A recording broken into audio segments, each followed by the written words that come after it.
तो किशोरी जी अब चिंतन कर रही हैं ठाकुर जी का। श्याम सुंदर के नेत्र, श्याम सुंदर के कपोल, श्याम सुंदर की मुख मुस्कनियां, श्याम सुंदर को सर्वांगीण अंग वाको चिंतन चल रहा है किशोरी जी के चिंतन में। और वही हाल यहां श्याम सुंदर को है, रात भर करवट बदल रहे हैं, बार बार विचार कर रहे हैं कहां है वो, कौन की छोरी आई ऐसी अपनों ऐसा पागल सा बना के चली गई है। आज किशोरी जी ने मन बनाया, बोले आज नंदगाम चलेंगी। समस्त गोप ग्वाली जितने भी किशोरी जी की सखी सहचरी हैं, सबसे किशोरी जी बोली आज नंदगाम चलेंगे। अरे नंदगाम बहुत दूर है, और तू ना जाने मां कौन रे, चलिया माखन चोर मरकट बंधु, हमने सुनी है टेढ़ी टेढ़ी सी चाल चले और सबन को अपनो दीवानो बना ले, सबन को अपने चंगुल में फंसा ले, ऐसी मीठी मीठी बात करे। वामेते एक व्यसन निकले, वह व्यसन को कोई एक बार चख ले तो वह व्यसन के बिना रह ना पावे। किशोरी तू जो कहेगी सो करेंगे, लेकिन नंदगाम ना जाएंगे। अच्छा चल नंदगाम ना जाएंगे, नेक दूर तक चल रहे हैं। और करते करते किशोरी जी के मन में बार बार भाव, जानो तो नंदगाम है। एक एक करके सखियां सब छोड़ती जा रही हैं। अरे मेरी तो सास बुलाई रही होगी, मेरे घर में बालक रो रहे होगो, आदि आदि करके सब सहचरियां वहां से चली गई। अकेली किशोरी जी पहुंच गई नंदगांव। जैसे ही नंदगांव पहुंची, नंदगांव पहुंच करके किशोरी जी सबसे पूछें कुंवर कान्हा कहाँ रहे, कुंवर कान्हा को घर कहाँ है। इतने में एक बूढ़ी सी अम्मा आई और वहां आकर के जैसे किशोरी जी की मुख की कांति और सौंदर्य को देखो, अरे लाली कहा भयो, कौन को खोज रही है। मैं कुंवर कन्हई को खोज रही हूँ, वो कहाँ है। बोले तो ना पता घर कहाँ है। बोले ना पता, आजा मैं लेके चलूं। सो बूढ़ी सी अम्मा को हाथ पकड़ करके किशोरी जी जा रही हैं, गोकुल में भ्रमण करती भाई। इतने में बोली देख अब लाली आते आगे हम ना जा सके, राजा को घर है, वो सामने जो भवन है वो वही में रहे कुंवर कन्हई, चलिए जा। यहां भीतर ठाकुर जी बैठे यशोदा मैया के पास और क्या कह रहे हैं, मैया ने हाथ पांव पकड़ ली। बोले लाला तेरी बहुत शिकायत हमें, अब तो अपने गोकुल तक सब जगह तो शिकायत आ रही है, तू इतनी चोरी करे या चोरी है छोड़ दे। ठाकुर जी कह रहे छोड़ दूंगा, लेकिन बदले में मुंह को का देगी, जो तू कहेगो सो दूंगी।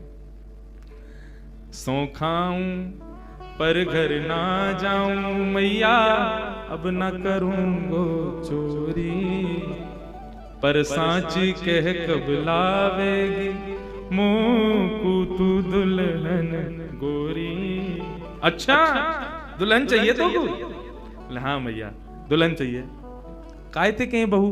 बोले बहू बातें कहीं जो भोजन करावे, रात में सुबह दे, सवेरे उठाए दे, इन सब सेवा न करे। जो सेवा मेरी तू करे वही सेवा मेरी बहू करेगी। ऐसी बहू लिया मुंह को। लेकिन मैया मेरी पहली सुन ले, मैं जैसी चाहूं वैसी बहू लियो मुंह को।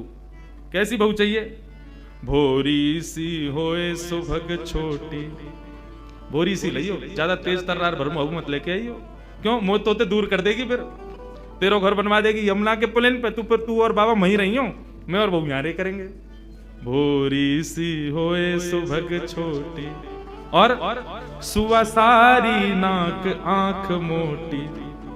पैनी सी तो नाक हो बाकी, कैसी तोता जैसी, और बड़ी बड़ी आंखन वारी होए, और तोते दिखाए मुख घूंघट में, मुस्काए जाए थोड़ी थोड़ी।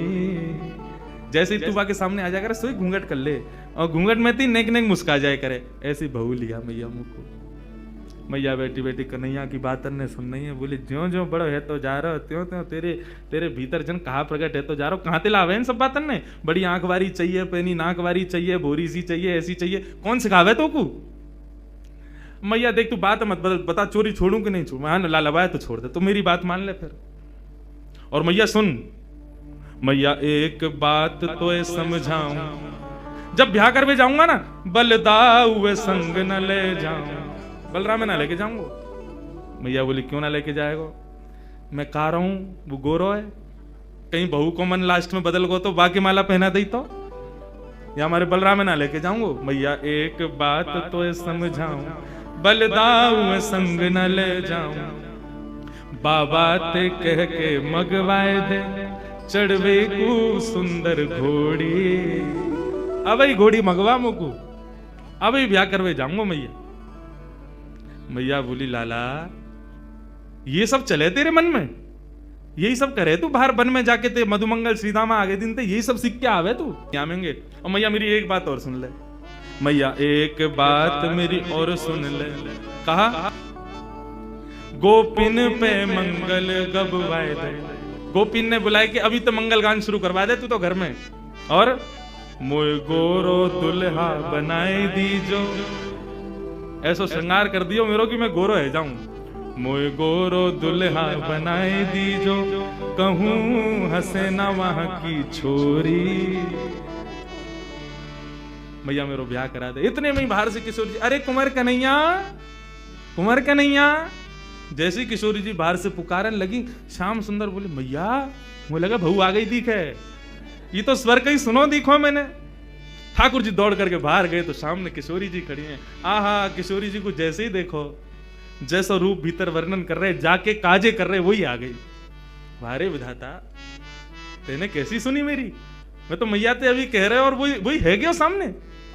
इतने में पीछे से यशोदा जी निकल करके आई, और जैसे ही यशोदा जी ने नंद भवन के द्वार पर देखो है, किशोरी जी को देख करके यशोदा मैया के मन में भाव आयो, अरे विधाता, मेरे मन में तो बचपन से ही हती कि लाला के काजे सुंदर सी एक बहू लेके आऊंगी, आदि आदि। अभी लाला की बात विनोद में सुन रही, लेकिन हे विधाता, ये जो सामने खड़ी है मेरे, या को रूप कैसा, कैसी कैसे कैसे चपल से नेत्र हैं, या कि कैसी कैसी मृगनैनी है, या कि मुस्कान कितनी सुंदर, या कि चाल कितनी सुंदर, या कि रूप कितना सुंदर, मोहित है गई। यशोदा मैया ने परिचय ना पूछो कौन है, सीधी बोली लाली निक इतकुआ। किशोरी जी पास गई, निक मैं तुमको हृदय से लगा लूं अपने। हाँ मैया लगा लो। जैसे ही किशोरी जी को हृदय से लगायो, यशोदा मैया के नेत्रन से अश्रु प्रपात होने लगो। ऐसी ऐसी शीतलता को अनुभव, जो शीतलता को अनुभव सदैव कन्हैया को हृदय से लगावे में आवे, वो पहली बार कोई बालक को हृदय में लगावे में आयो है। कौन है लाली, कहां ते आई है, तेरो गांव कहां है? मैया तुम बढ़िया ते जानो मोए। कौन हो? मैं वृषभानु जी की लाली हूं। कीर्ति मैया, मेरी मैया आपकी बड़ी अच्छी सहेली। अच्छा, वृषभानु की लाली है? बोले हाँ। वही जो घोटून तक काजल लगावे का है? ऐसे तो बड़ा बूढ़ा होगा, लेकिन हम तो खूब बतियावे। आज वो बात ने बना तो रे।